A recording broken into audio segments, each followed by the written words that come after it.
The Thank difference you, in time. Senator Ayan. Amy. Yes, maraming salamat.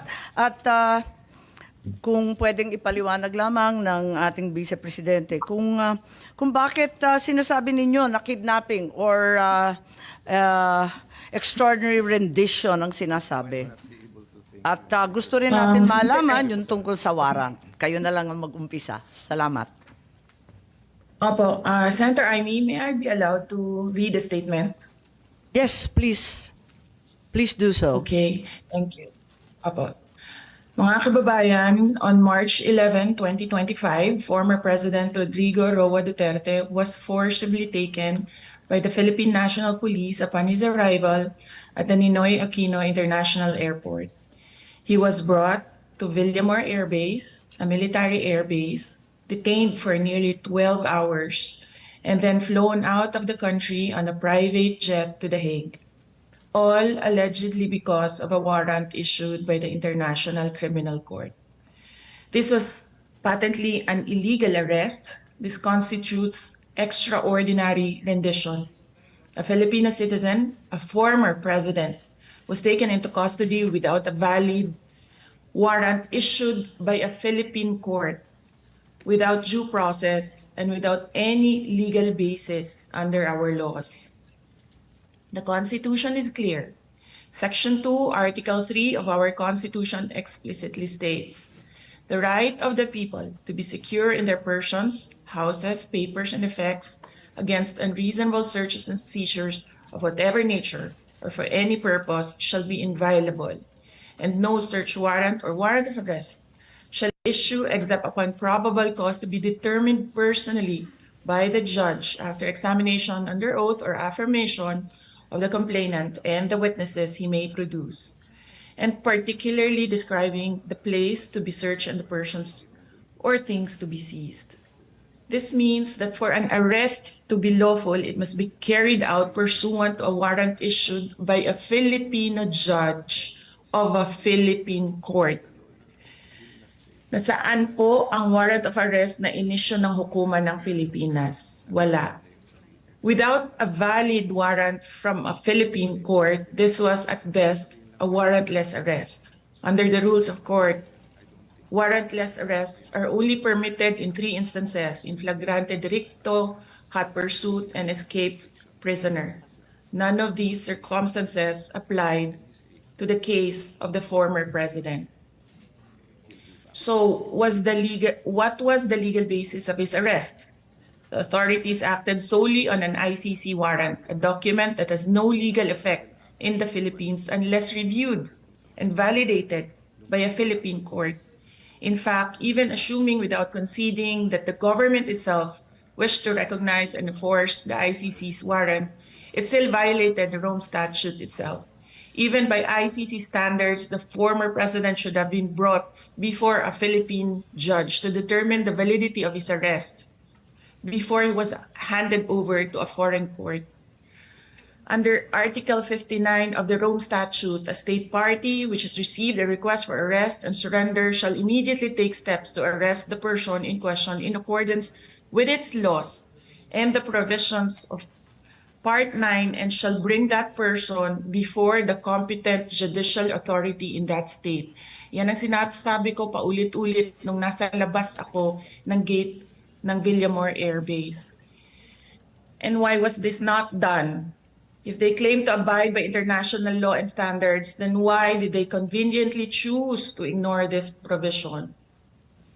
The fact remains that we are no longer a state party to the Rome Statute. We are no longer a member of the ICC. In fact, in a letter dated December 15, 2023, the President himself wrote to me,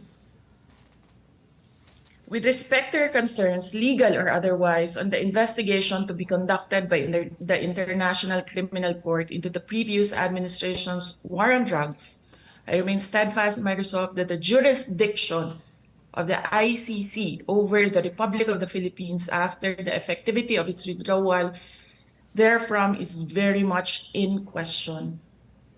To this end, this government will not assist the ICC in any way, shape, or form. So if the government itself has declared non-cooperation with the ICC, why did the PNP violate this very policy and enforce a foreign warrant? Even granting for the sake of argument that we have some duty to cooperate with either the ICC or Interpol, does that duty override the fundamental rights of every Filipino enshrined in our Constitution? What happened on March 11, 2025 is not just about one man. It is about all of us. It is about the country. If a former president can be taken without due process, what stops them from doing the same to any other Filipino? Therefore, we must dare to ask more questions. Under whose authority did the PNP act? Why did they enforce a foreign warrant without the Philippine court order? Why didn't they at least bring PRRD before a judge as required by the Rome Statute itself? Even more disturbing is the silence of the armed forces of the Philippines. Why did the AFP stand idly by while a former commander-in-chief was taken from a military base under questionable circumstances? How could they allow a foreign tribunal to override on our constitutional guarantees? We have now lost a former president. I pray that we do not lose the country next. Your Honor, Senators Cayetano and Marcos and other senators present, alam naman natin lahat at alam nila na mali ang ginawa nila. Ginawa nila yon just to demolish political opponents. This is all about politics. The administration is using government resources, the ICC, to demolish the opposition. Wala na tayong argument. Mali ang ginawa. Ang tanong ngayon, ano ang gagawin natin para maibalik ang dating Pangulo sa Pilipinas? Kasi nag-iisa ako ngayon dito na gumagawa ng paraan para maibalik ang ating dating Pangulo sa ating bayan. Thank you. Maraming salamat sa ating Vice Presidente at hindi kayo nag-iisa. Lahat tayo ay naghahanap ng solusyon sa napakakomplikadong pangyayari. Ano sa palagay mo yung nakita ninyong ICC warrant? Kailan ba ipinakita? May sinabi si Counsel o Attorney Medialdea na hindi daw pinakita kay Pangulo Duterte hanggang sa kahuli-hulihan at redacted form pa daw. Tama po ba yun? Yes, Honorable Senator Marcos, ang nangyari kasi, merong ICC warrant. It was diffused to Interpol. It was given to Philippine authorities. Hindi siya nagkaroon ng red notice. Kaya yung ibang bansa, hindi nila alam. Wala silang notice na merong ganong warrant. Ang nangyari, ICC, Interpol binigay sa Philippine authorities. And the Philippine authorities or the Philippine National Police, in-implement nila yung warrant diretso doon sa akusado, hindi nila dinala sa korte natin dyan sa ating bansa. Tama po. At yan ang pinag-uusapan namin kanina ni Executive Director Alcantara ng Transnational Crime na ang pinadala lamang ay isang diffusion. Ito ang kauna-unahang pagkakataon na ang warrant of arrest was honored by a member state. Samantalang diffusion pa lang to, wala pang compliance review, wala pang ibinibigay sa secretariat ng Interpol, walang task force yung Interpol at walang kaalam-alam yung commissioner ng Interpol. Ang sabi nga ng Interpol, si Presidente Duterte ay hindi wanted ng Interpol. Wanted daw siya ng ICC. Pinadala lang daw sa kanila. As a matter of fact, under Article 97, Section 4 of Interpol's own rules on the processing of data, it is very clear that there are so many requirements before any action can be taken. kung pwede, ipakita natin ang itsura ng isang diffusion versus isang red notice. Ibang-iba po yun. Ni walang red notice at yung diffusion, parang sabi nga ni VP, parang tinimbre lang sa mga kasama sa Interpol ng mga miyembro. Hindi dinaan sa mismong review. So, nais natin pag-usapan at tanungin kay Executive Director. Tama po ba yun? Diffusion is something not yet verified per the articles on processing data. Tama po ba yun? Kasi yan ang rules ng Interpol, hindi po ba? Ang diffusion po ay sa Article 97 ng Rules on Processing of Data is a standardized request Tama. to arrest, detain, or restrict movement Right. of accused. Ito, Tama, locate, pero hindi tama pa po. hindi pa siya verified, hindi pa siya naimbestiga at hindi pa nailalagay bilang opisyal. Wala pang task force, Tama wala po pang yan, tama po. compliance review. Pero hindi po ibig sabihin noon na wala siyang value. Pero Pareho po mismo yung Interpol, sinasabi po sa atin na first time daw na yung member state agad-agad in-acknowledge. Wala pa namang kaalam-alam. Ang mismong Interpol Secretariat, walang kamuang-muang kasi between states lang to, ICC lang at Interpol. whether it is a red notice or wanted person diffusion, obligado po tayong mag-comply. Hence, our job in the NCB is to distribute the diffusion notice. Nandyan, no? Pinapakita natin yung red notice sample versus yung diffusion order. Ibang-iba po, di ba, yung Magkaiba itsura? po, magkaiba po. Magkaiba, Pero- yung kay Arnie Teves yan, tsaka ito kay PRRD, ibang-iba po. Magkaiba po. Talagang hindi sila. Magkaiba So, po. admitido po ninyo, walang red notice. Yung red notice po, wala po siyang red notice. Walang dumating, ano? Merong tinatawag po na O, tama. Red so, diffusion. kung ganun, sinasabi, tulad ng sinabi ni VP, maobligasyon ang ating pamahalaan mag-cooperate, tumulong sa lahat ng request. Yung request, hindi naman ang galing sa Interpol Pinapaliwanag nga ng Interpol. Hindi naman amin wanted yan. Ang sinasabi, Philippines is obliged to cooperate when in fact it came from ICC. Paulit-ulit tayo kanina sa ICC, walang jurisdiction dito sa Pilipinas. Ba't natin kinikilala? FPRRD was not wanted by Interpol. It was neither verified or approved. Hanapin mo sa buong database ng Interpol, walang lumalabas. Hanggang ngayon, it's not there. Read out the email address from the letter. Nakita mo yung letter? ICC ang nakasulat. Walang Interpol kahit sa mismong diffusion. Anong obligasyon ng Pilipinas? Kapag hindi tayo nag-comply sa isang diffusion, anong mangyayari sa atin? Hindi na tayo bahagi ng Interpol? Paparusahan tayo? May parusa po ba? not necessarily, hindi po ganon. Kapag diffusion, what will happen? Gaya po na nasabi ko kanina, ang diffusion po at requesting for looking for wanted persons, pareho lang po na ng red notice. Hindi po pareho yun. ang Ang hindi lang po siya- liwanag ang nito. pagkakaiba po niya- Kababasa mo lang ng Article 97, pambihira ka Opo, naman, opo. sir. May pagkakaiba nga po kaya kasi nga. yung red notice has to be processed by the Pero di ba yung kay notices. Congressman Arnie Teves, red notice na. Ayan, dinadaan pa rin sa proseso ng maliit at mahirap na bansa katulad ng Timor-Leste. Ayaw pa rin nila pumayag. Dahil ang sabi nila, dadaan muna ito sa korte natin. Ngayon tayo, lumundag tayo sa diffusion. Ano bang commitment natin? Anong mangyayari sa atin? Sinabi na natin, ICC has no jurisdiction. Tapos, ICC warrant has no effect. Tama ba yun?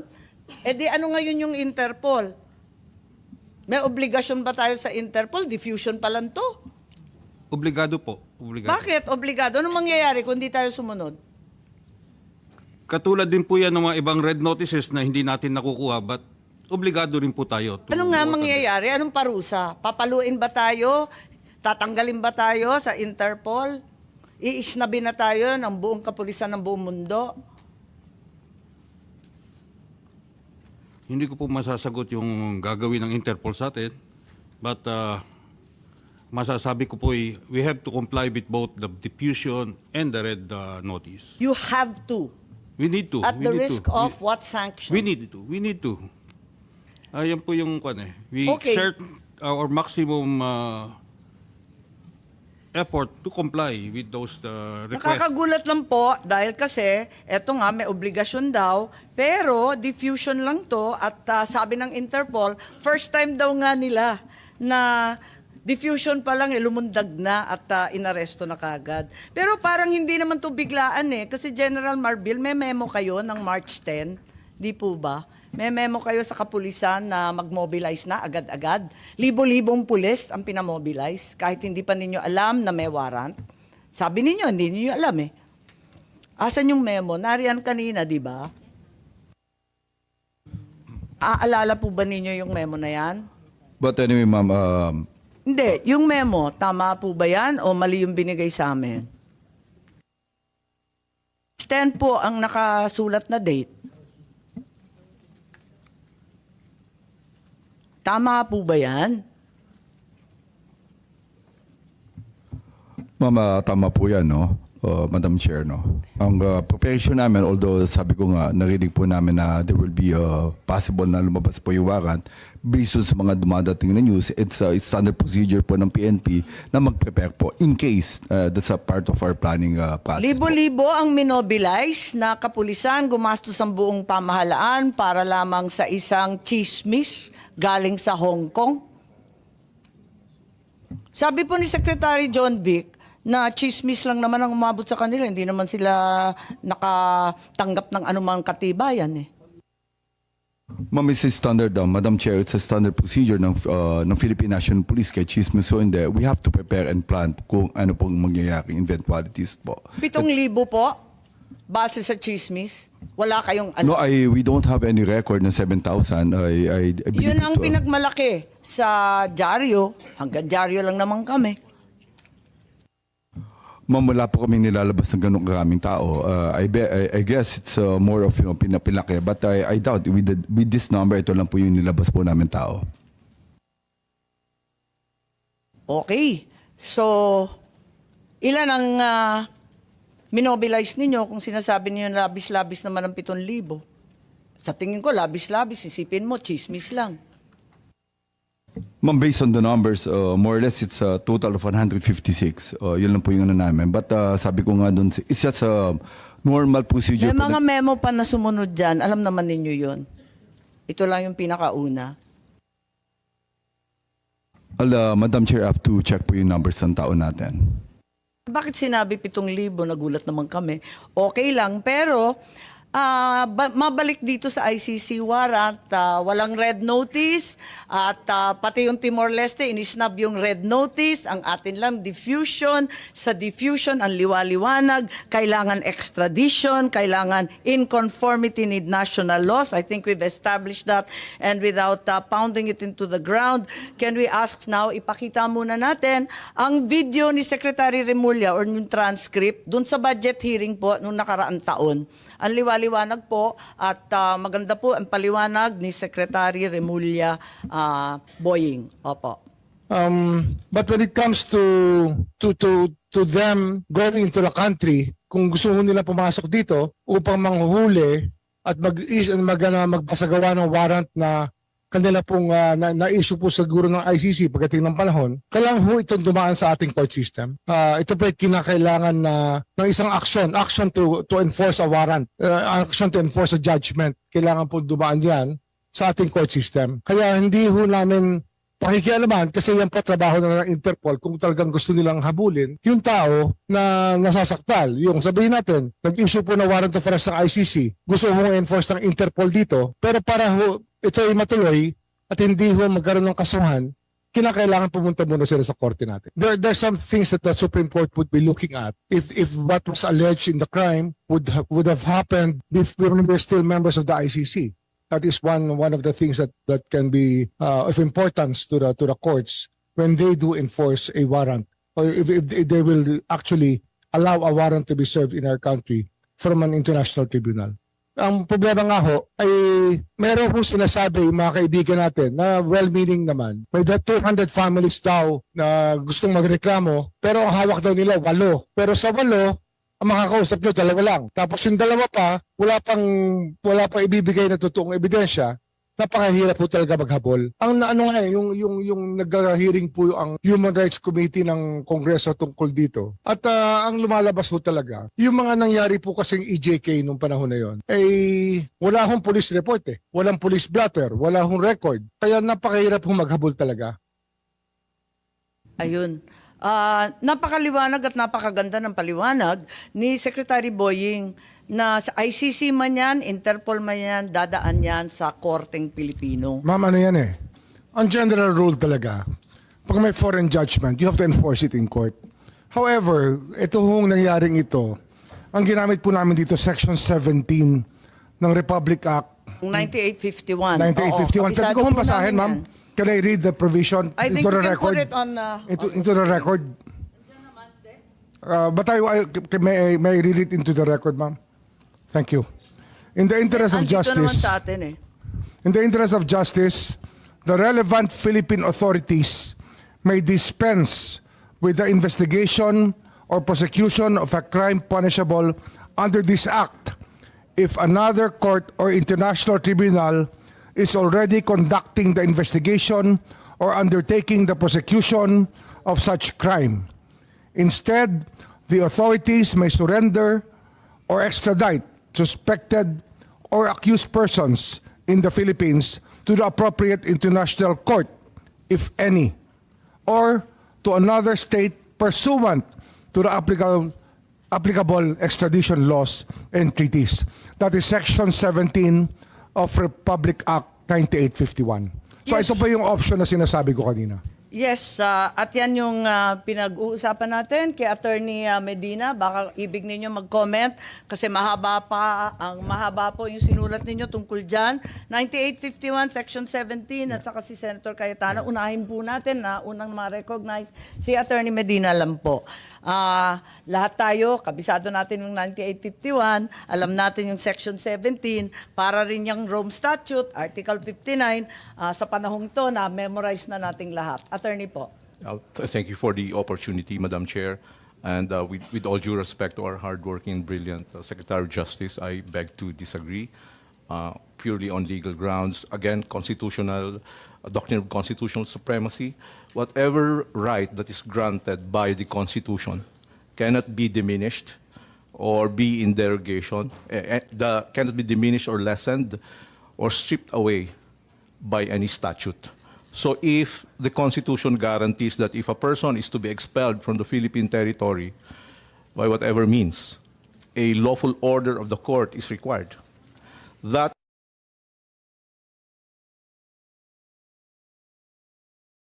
grant of the Constitution, that protection of the Constitution cannot be lessened by any statute. So that, in that case, 9851.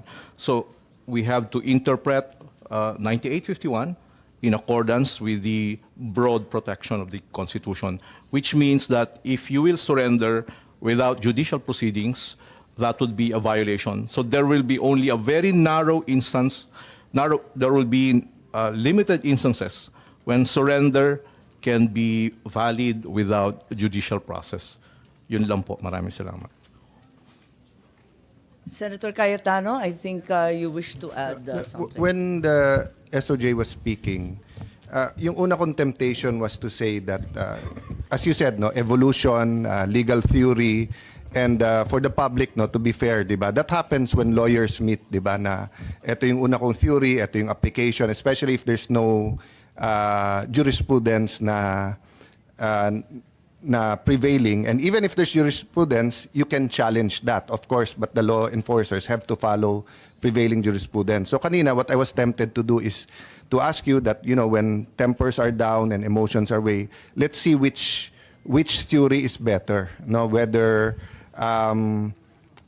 you need a foreign, when a foreign judgment or foreign arrest warrant from a foreign court or different countries here, whether we need court order or pwedeng surrender. Having said that, when I was thinking about it, what about, sir, this situation? So let's say that law authorizes the government to surrender a Philippine citizen. But if that Philippine citizen is asking for his day in court in a Philippine court, Kasi kung, again, hindi ko nakita yung buong video, but nakita ko yung part. I think this is more from the videos na pinost allegedly taken by Kitty Duterte, di ba? But I just saw portions eh. So isang portion doon, nung una sinabi kay former President Duterte na sa Hague ka dadalhin, sabi niya, patayin niyo na lang ako or you'll have to kill me. I'm paraphrasing. No, but ang point ko, if a person says that, that means he's disputing it. So my point, assuming for the sake of argument, as the state, the Philippine government, can choose Article 17 to surrender, does that take away from the person being arrested the legal remedy of questioning the action of the executive before Philippine courts? The option is always there if it can be done. But under the circumstances, it could not be done. So no effort was made to get any warrant from a Filipino court. I said think there that they was were, the whole time that everything was happening until the evening, there were even attempts to show fake orders of the courts saying that there is a TRO on the action of the PNP. Yes, I believe fake that news.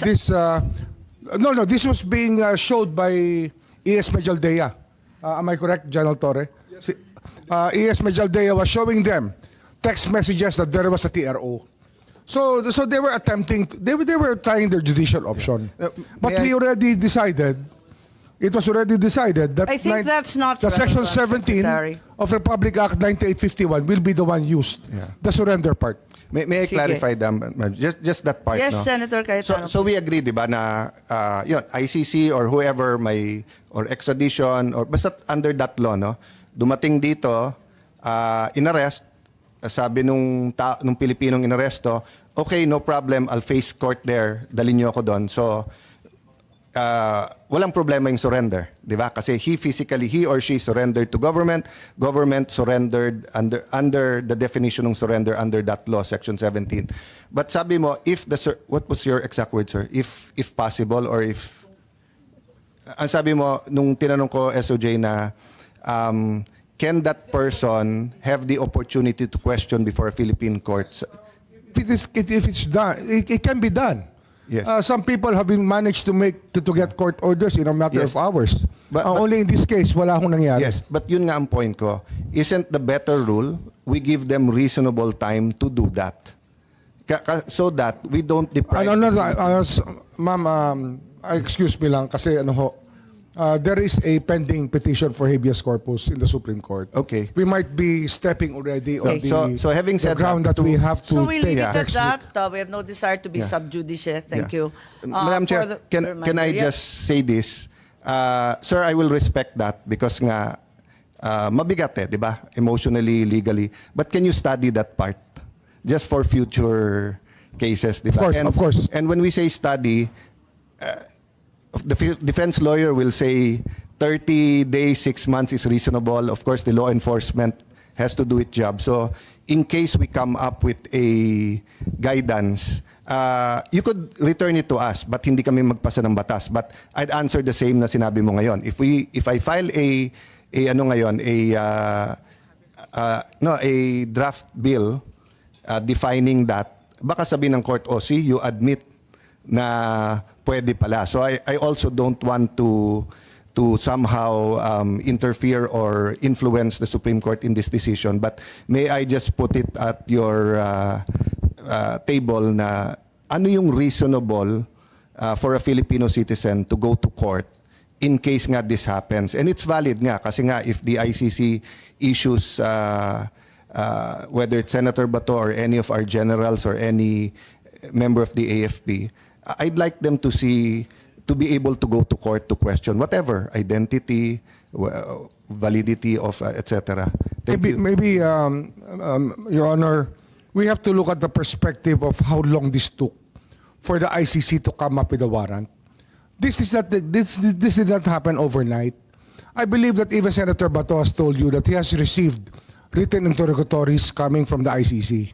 He's being given his day to explain whatever side he has on the ICC controversy. Kaya nga. Senator Bato himself has answered that.